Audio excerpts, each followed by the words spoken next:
오늘 그 은사에 대한 말씀의 이제 결론, 마지막 부분이라고 볼 수가 있습니다. 오늘 그 33절에 보면은 이제 어제 말씀의 마지막 부분이죠. 하나님은 어떤 분이시냐? 거기에서 두 가지로 말하고 있습니다. 하나님은 질서의 하나님이시다. 여러분들이 이제 창세기 1장을 보면 하나님께서 우주 만물을 창조하십니다. 지금 우리 성경 대학에서 시작이 창조부터 구약이 시작이 됩니다. 그러면 이제 그 6일 동안 세상을 창조하셨는데 3일 아주 이 우주를 만드는데 하나님께서 질서 있게 만들었다. 이게 나옵니다. 그 순서는 바뀌어질 수가 없어요. 그리고 하나님이 우주 만물을 그렇게 만드셨는데 지금까지 뭘까요? 그 질서대로 운행하고 있습니다. 이게 신비한 거예요. 우리 사람도 마찬가지예요. 모든 것들이 하나님의 그 놀라운 전지전능하심에 통해서 만들어지고 그 질서를 유지합니다. 그럼 언제 망하느냐? 하나님이 그 질서를 깨뜨려 버리시면 우주는 사라져 버립니다. 예를 들면 그래서 해가 빛을 잃고 별이 떨어지고 이게 이제 마지막 현상입니다. 그럼 그냥 사라져요. 하나님께서 말씀 한마디 하면은 우주는 그냥 사라져 버립니다. 질서가 하나님의 창조부터 시작이 돼서 오늘까지도 마찬가지입니다. 그러면 여기서 말하는 질서는 뭘까요? 하나님과 우리 인간의 관계 속에서도 질서가 있어요. 사람과 사람의 관계 속에서도 질서가 있어야 돼요. 그게 뭘까요? 그게 행복이에요. 질서를 따라 하나님의 그 말씀과 계획대로 우리가 살아가는 거예요. 그 가장 중요한 질서가 뭘 같아요? 하나님과 나와의 관계예요. 하나님은 창조자시고 나는 피조물이에요. 그게 뒤집어지죠. 그게 죄고 타락이고 멸망이에요. 그래서 하나님은 질서 있게 우리는 그 질서 안에 살아야 합니다. 또 하나가 뭘까요? 화평의 하나님이에요. 화평을 하면 하나님도 뭘까요? 자, 우주를 한번 볼까요? 우주에 조화잖아요. 꽃 한 송이도 조화예요. 아주 아름답게 만들어져 있습니다. 있어야 될 곳이 있어요. 그래서 창조에도 보면은 하루부터 해가지고 안식일까지 해서 모든 것이 조화를 이루는 거예요. 조화. 화목이죠. 화목, 화평, 평화. 근데 이게 깨지죠? 왜 깨지죠? 하나님의 질서를 내가 무너뜨리는 거예요. 하나님은 인간을 그런 의지를 가지고 자유롭게 선택할 수 있도록 만든 것이 하나님의 전능하심이에요. 우리 인간을 그렇게 만들었어요. 근데 선택은 내가 하는 거예요. 그 화평도 내가 하나님 안에서 하나님의 말씀을 따라 질서 있게 살 때 우리가 평화로운 거예요. 그게 에덴 동산이에요. 근데 그 관계를 깨뜨려 버려요. 누가 깨뜨릴까요? 내가 깨뜨리는 거예요. 뭘로 깨뜨릴까요? 죄로 깨뜨리는 거예요. 그래서 바울이 고린도 교회를 통해 하나님 나라가 이루어지잖아요. 그 교회는 하나님 안에서 누가 주인이에요? 예수님이 주인이에요. 왕이에요. 교회는 하나님의 나라를 다시 회복해 가는 하나의 과정에서 하나님이 사용하는 기관이에요. 그럼 당연히 질서의 하나님 아래서 우리가 정말 하나님을 모시고 살아간다면 교회는 질서가 있어야죠. 근데 지금 이 질서가 사회도 문제지만 교회 안에서도 질서가 무너져 버리는 거예요. 그럼 여러분 교회 안에서만 무너졌을까요? 가정에서마저 무너져 버렸어요. 그게 결국은 어디로 갈까요? 멸망으로 가는 거예요. 그 여러분들이 이제 인간 창조부터 해가지고 아담 하와가 선악을 알게 하는 실과를 따먹은 이유부터 보세요. 계속해서 노아의 때부터 해가지고 다 보십시오. 바벨탑부터 보십시오. 다 무너집니다. 아브라함 때도 우리가 아브라함 믿음의 사람으로 조상으로 보는데 아브라함도 무너집니다. 그 가정이 완전히 콩가루 집안이 되어버립니다. 다 뭘까요? 질서를 벗어나는 거예요. 그러니까 결국은 이것이 평화롭지 못한 거예요. 모든 원인이 그겁니다. 그럼 이것은 지금 고린도 교회 안에 어떤 문제로 그런 일이 일어났냐는 거예요. 하나님이 주신 은사 때문에. 그러니까 우리가 정말 하나님을, 제가 이제 이야기했죠. 우리 안에 누가 주인이냐. 지난주 제가 설교라 그랬잖아요. 그 주인을 벗어나 버리면 무질서예요. 그럼 사사기 시대가 혼란의 시대거든요. 왕이 없어요. 자기 마음대로 하는 거예요. 자기 소견에 옳다면 옳은 거예요. 그냥 그게. 우리에게 감사한 것은요. 성경이 기록되어 있잖아요. 오늘로 말하면은 이게 기록된 문서예요. 이거는 뒤바꿀 수가 없어요. 우리의 신앙생활에 있어서 우리가 하나님과의 관계에서 질서를 유지하고 하나님과 관계에서 화목을 유지하는 비결은 말씀대로 살면 돼요. 근데 우리가 어떻게 해요? 자기 생각대로 살잖아요. 또 이 성경도 자기 생각대로 해석해 버리는 거예요. 고린도 교회 문제가 뭘까요? 결론은 앞에서 우리가 그리스도가 터라고 나오고 그 말씀 안에서 이루어져야 되는데 내가 하나님 주신 은사를 받았다고 마음대로 하려고 하는 거예요. 무질서해져 버린 거예요, 교회가. 그러니까 얼마나 바울이 고린도 교회가 문제가 컸으면 이 문제를 이렇게 계속해서 다루고 있을까요? 지금은 은사를 떠나가지고 세상적인 어떤 그 사상들이 교회 안에까지 들어와가지고 교회가 엉망이 돼가고 신학도 엉망이 돼가고 영적으로는 너무 혼탁한 그런 시대에 여러분 살고 있다고 봐야 합니다. 근데 그게 오래 가버리잖아. 제가 항상 이야기하죠. 그게 오래 가버리면 뭐예요? 굳어져 버리는 거예요. 돌이 돼버려요. 바꾸기가 어려워요. 그럼 언제 여러분 이게 변화가 될까요? 예수님 오실 때예요. 그 같은 비유는 아니지만 여러분 다니엘서의 그 신상 나오죠. 금 신상. 마지막이 뭐예요? 발이 흙과 쇠로 이루어지죠. 그게 합이 안 되잖아요. 근데 위에서 돌 하나가 떨어져 깨져버려 다 박살나버려요. 이게 마지막 종말을 이야기한단 말이에요. 무질서하단 말이에요. 지금 상상을 초월하는 시대를 지금 우리가 가고 있습니다. 이 교회뿐만 아니라 사회가. 그러니까 그 질서를 잡으려면 우리가 정말 하나님 앞에 창조한 대로 바르게 살려면 어떻게 해야 돼요? 예수님 안에서 하나님과 화목해야 되는 거예요. 그 십자가의 돌아가심을 통해서. 그럼 그 표본이 뭐냐? 우리 성도들의 삶이 돼야 하고 우리의 가정이 돼야 되고 우리 교회가 돼야 되는 거예요. 그래서 오늘 그 말씀을 시작으로 마지막 한번 보십시오. 오늘 제가 뭘 강조하죠? 질서. 그 다음에 화평. 이걸 지금 강조하는 거예요. 그래서 40절 한번 봐요. 결론이 33절과 모든 것을 품위 있게 하고 질서 있게 하라. 이게 결론이에요.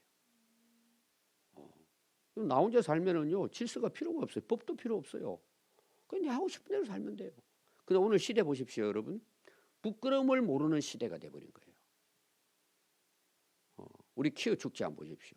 그것도 서울 광장, 우리나라 한복판에서 옷 거의 다 벗은 채로 돌아다니잖아요. 부끄러운 줄을 몰라요. 그 지나간 사람 이야기하면은요, 그냥 모자라는 사람으로 손가락질합니다. 오늘날 여러분 신학자들 중에서도요, 동성애가 죄라 그러면은요 무식하다 그래요. 그럼 하나님 무식하십니까? 모든 것이 여러분 지금 질서가 무너지는 시대에 지금 우리가 살고 있다는 걸 기억하십시오.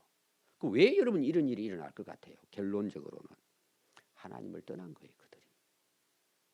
그게 소돔 고모라잖아요. 그게 노아의 때잖아요. 그러니까 우리가 지금 가는 시대가 사실은 주님 재림의 시대로 가지만 그때가 종말의 시대예요. 다 무너지는 거예요. 그 요한계시록에 나오잖아요. 무너지는 거. 여러분 결론은 다 무너진다는 내용을 이야기하는 거예요. 그리고 새 하늘과 새 땅이 예수 그리스도를 통해서 완전한 하나님 나라가 이루어지면 그 안에서는 뭘까요? 하나님이 그 원래 목적한 대로 모든 질서를 바로잡고 하나님과 함께 살아가는 거죠. 화목, 화평입니다. 그래서 여러분들의 가정에 가장 건전하고 행복한 가정은 질서가 있는 가정이에요. 그 다음 여기 나오는 품위는 단정하다 이런 뜻도 있습니다. 그리고 올바르다 이런 뜻이 있어요. 균형을 잡고 그런 내용이 있고 그 다음 뭐예요? 질서가 있는 거죠. 이 질서라는 것은 그냥 뭐 줄서는 이런 차원이 아닙니다. 모든 원리는요 하나님의 창조의 질서를 따르면 그게 행복이에요.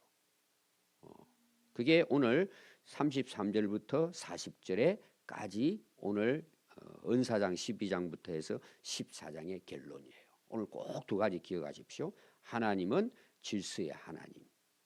모든 것을 품위 있게 하고 질서 있게 하라. 이게 바울의 결론입니다. 그럼 그 사이에 보면은 오늘 여자분들 좀 심각할 거예요. 여자는 교회에서 잠잠해라 그랬어요. 그럼 이게 무엇과 관련되어 있느냐? 33절과 이어서 관련된 내용이에요.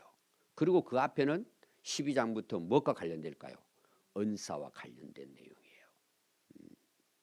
모든 성도가 교회에서 함과 같이 교회 안에서 여자들은 잠잠해야 된다. 이게 연결된 거예요. 그래서 이제 이게 성경마다요.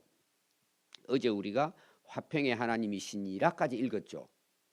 그리고 잘 보시면은 이제 그 성경에 표시된 것은 그 점이 찍혀 있는 부분이 있을 거예요. 문장이 다르다 이런 쪽으로 되어 있는데 33절에 들어가 있는 성경이 있고 또 모든 성도가 교회에 함 같이 이게 34절에 연결돼 가지고 34절에 기록된 성경도 있어요. 뭐 특별히 중요한 건 아닌데 다 뭐가 되어 있느냐 관련돼 있다는 내용인데 해석을 할 때 제 성경에는 이제 모든 앞에 표가 되어 있어요. 이 문장은 34절과 연결돼 있다. 이걸 표시한 거예요. 그러면은 모든 성도가 교회에 함과 같이 여자는 교회에서 잠잠해라 이런 뜻이에요. 여러분 어떻게 들으니까 우리 집사님들 어때요? 기분이? 괜찮습니까? 교회에서 모든 성도들은 중에 여자들은 잠잠해라. 그럼 사실 교회에서 여자들만 잠잠하라는 뜻일까요? 남자는 잠잠하면 안 해도 될까요? 사실은 똑같은데 2000년 전에 고린도 교회에 문제가 많았던 부분이 여자분들이었다는 내용이에요. 그 뭐가 문제가 많았을 것 같아요? 은사 문제 때문이에요. 특히 뭐죠? 예언과 계시와 방언이에요. 제가 이제 어릴 때 고등학교 때 뭐 부흥회를 한다든지 하면은 사실은 이제 뭐 정확한 건 아니에요. 비율로 따지면은 10분이 있으면은요. 남자 10분하고 여자 집사님들 뭐 10분 이렇게 정하면은 은사 받은 그 비율이 여성도들은 50%라면 남자는 1%도 안 됐어요. 왜 그럴까요? 사모함이 부족하죠. 그리고 남자들은 마음을 잘 안 열어요. 그리고 또 뭐가 있어요? 체면 있잖아요. 체면. 찬송가 박수 치라 그러면은 우리 지금도 우리 교회는 지금도 있어요. 그게 이제 그 자기가 살아온 어떤 그런 것 때문에 그래요. 박수 치고 뭐 하면 좀 이상하게 느끼는 거예요.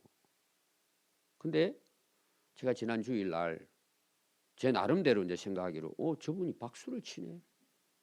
그분이 있었어요. 궁금한 분을 저에게 물어보십시오. 그럼 그랬어요 할 거예요. 여러분 하나님 앞에서 우리가 무슨 체면이 있어요. 어린애지. 근데 여자분들은 어때요?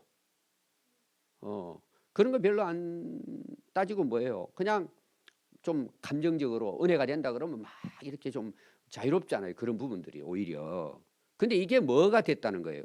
고린도 교회 안에서 도를 넘은 거예요. 그걸 제가 그 고등학교 때부터 제가 이제 진주 시내 부흥회를 다 쫓아다녔거든요. 그래서 저는 저녁에 공부하는 게 아니고 부흥회 다 따라다녔어요. 그리고 또 친구들 데리고 그냥 가가지고 그리고 막 어떨 때는 막 새벽까지 붙들고 기도하고 이렇게 했습니다. 근데요 끝까지 기도하는 분들 보면요 10분 중에는요 한 8분은 여자분들이에요. 권사님들 집사님들 막 밤 새워가면서 막 울면서 그래서 은사 받았던 사람들이 여자분들이 꽤 많았어요. 얼마 되지 않았잖아요. 40-50년 전이잖아요. 그럼 고린도 교회 2000년 전을 보십시오. 그리고 그때 그 아내가 어땠어요? 막 우상에다가 타락한 도시에다가 제가 이제 그걸 한번 추측해 보는 거예요. 그래서 바울이 꼭 여자가 뭐 오늘날처럼 말하지 말고 가만히 있어 이런 차원보다도 문제가 큰 거예요. 또 여자분들이요 절제를 시키면 안 합니다. 그래서 우리 그 고향교회 안에서도 문제가 많았어요. 제가 개척할 때도 문제가 많았어요. 제 소문이 이상하게 누가 퍼뜨려 가지고는 막 은사자들이 모여들었어요. 봤더니 다 엉터리예요. 그래서 제가 앉혀놓고 고린도 그 간단하게 설명인데도 안 들어요, 안 들어. 저희들끼리 다니면서 기도원 다니고 그분들이 지금 한 명도 여기 우리 교회 남아 있잖아요. 얼마나 고집스러운지 교만한지 다니면서요 자기들이 뭐 계시 받았다고 다니면서도 북치고 양치고 다 하는 거예요. 이게 여러분 한때 우리 한국교회 7, 80년 부흥될 때에 은사자들이 뭐 그냥 교회마다 넘쳐났습니다. 근데 이제 목사님 입장에서 그걸 경험하지 못한 목사님들 이걸 어떻게 질서를 잡을 수가 없는 거예요. 자기가 예를 들어서 방언 뭐 계시 이런 그때 당시에는 입신 같은 게 많았습니다. 쓰러지고 막 이런 것들이 누가 쓰러뜨려서 쓰러지는 게 아니라 자기가 쓰러지는 거예요. 근데 그게 막 교회 안에 혼란이 돼가지고는 막 그냥 은사파에다가 방언 못하는 파에다가 막 이런 일들이요 교회 안에 실제로 있었습니다. 저는 그걸 봤기 때문에 고린도 교회를 충분히 제가 이해가 되는 거예요. 이 바울이 그걸 보고 어떻게 한마디로 딱 했단 말이에요. 여자는 교회에서 잠잠해라. 이게 말하지 말라는 뜻이 아니란 말이에요. 그래서 해석을 보면은요 여러 가지 해석이 나옵니다. 그 중에 아마 은사 때문에 이랬을 것이다라고 해석한 해석자들이 많고 또 하나 이제 해석은 뭐냐 하면은 오늘 여러분들이 거기 이제 내용을 보십시오. 아마 바울이 그것과 연결을 해서 했다고 저는 봅니다. 그들이 말하는 것을 허락함이 없나니. 자, 바울은 이걸 근거를 어디 두느냐? 율법에 이런 것까지 오직 복종해라 이거예요. 자, 제가 배경을 좀 충분히 이해를 하셔야 됩니다.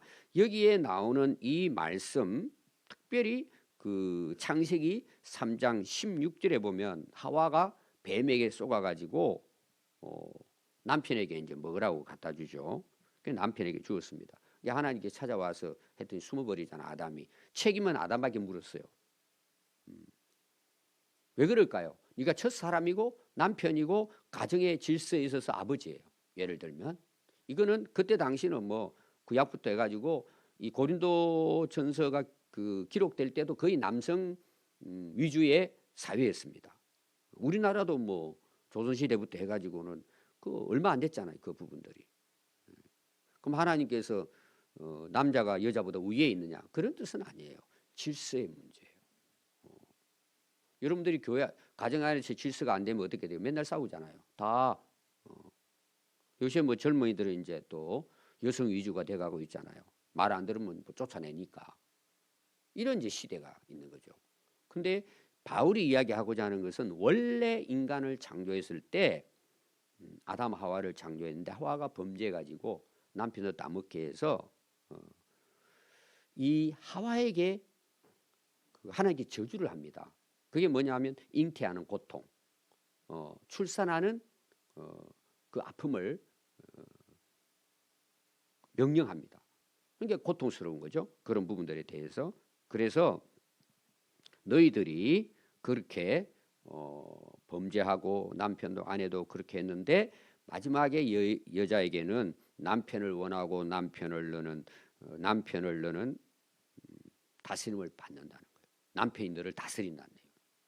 그러니까 그게 이제 남성 주의 해가지고 그 반대하는 이제 그런 신학자들도 많이 있죠. 어찌되든 이제 그런 것을 그 성경이 기록했다, 말씀했다. 그때 당시에는 이제 구약이 있으니까 바울이 거기에 근거해서 이야기를 하고 있습니다. 그러면서 잠잠해야 될 이유는 또 하나 있어요. 35절 만일 무엇을 배우려거든 집에 가서 남편에게 물을 찌니 여자가 교회에서 말하는 것은 부끄러운 것이다. 자, 이 말은 무슨 말이냐 하면은 그 우리나라도 얼마 되지 않았어요. 저희 어머니 시대에도 가정에서는 이 그 딸들을 학교를 보내지 않았어요. 남성 위주니까. 그리고 좀 개방된 이제 좀 똑똑한 아버지는 여자도 공부를 시켜가지고 우리나라에 뭐 개혁하는 데 있어서 상당히 그 기여를 한 훌륭한 분들 많이 나오잖아요. 근데 옛날에 할머니들은요, 초등학교도 안 가가지고 글자도 몰랐어요. 쉽게 말하면 지식이 부족해요. 그냥 집안에서 가정주부로 그냥 일이나 하고 이렇게 이제 생각했단 말이에요. 그러니까 부족하죠. 사회가 어떻게 돌아가는지. 이런 분들이 여러분 2000년 전에는 얼마나 많았겠어요. 그때 또 학교가 많은 것도 아니고. 그러니까 어떻게 보면 좀 무지한 거예요. 그러니까 교회 와가지고는 그거는 이제 자꾸 질문도 하고 물어본단 말이에요. 그것도 지금 공식 예배에 지금 대한 내용이에요. 궁금하니까. 그러니까 예를 들면 우리가 뭐 그때를 보지는 않았으니까 설교를 하는데 자꾸 손 들고 그 쉽게 말하면 단어도 모르니까 어떤 경우에는 자꾸 물어보는 거예요. 은혜 받으면 또 그게 사모함이 있잖아요. 제가 지금도 기억나는데 고등학교 때 막 은혜 받고 하니까 이 성경이 알고 싶어가지고 읽어도 이해가 안 되잖아요. 목사님께 가가지고 주석 달라고 제가 주석 받아가지고 제가 그때부터 신학 공부했어요. 사실은 주석을 주는데 너무 재밌는 거예요.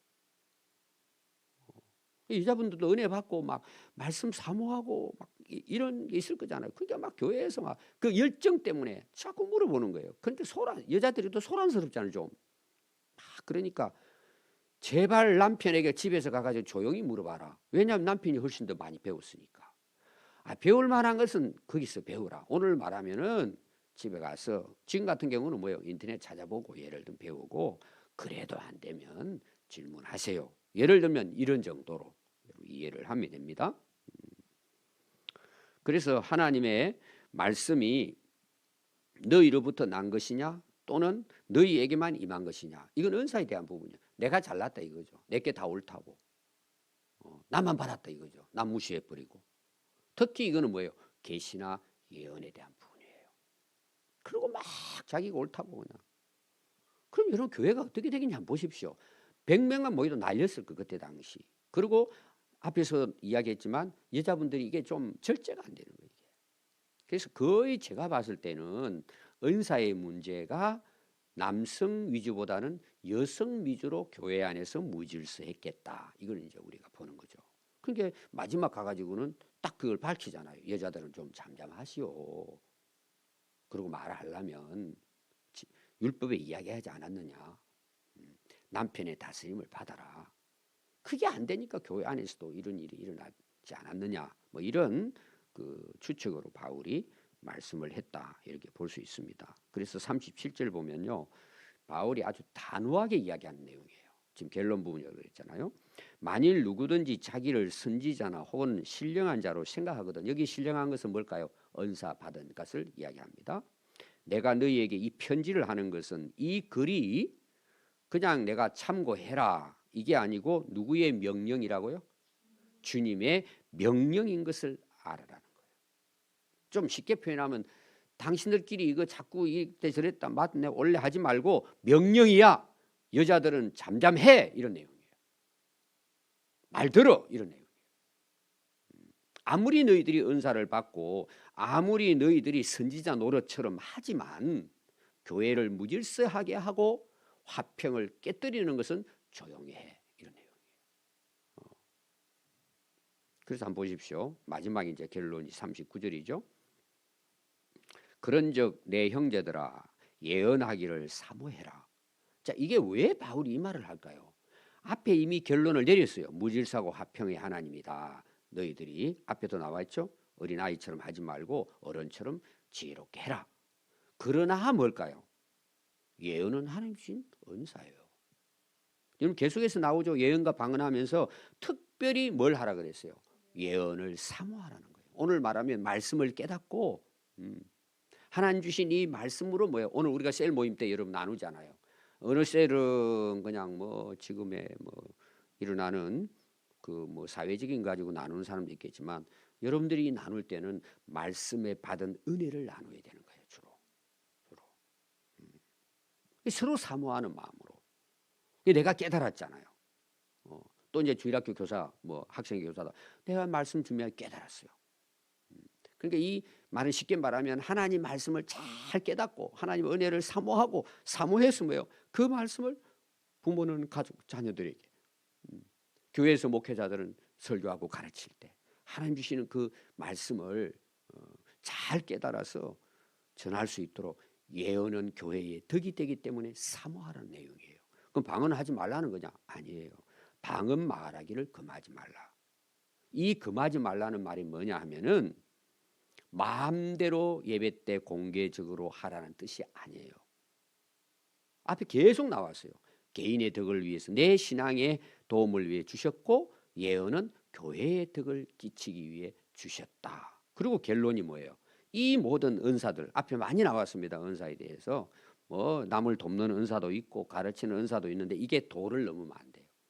하다 보면 우리가 열정이 생기잖아요. 그래서 품위 있게 하라는 품위 있게. 이건 다른 말로 번역을 어떻게 했느냐?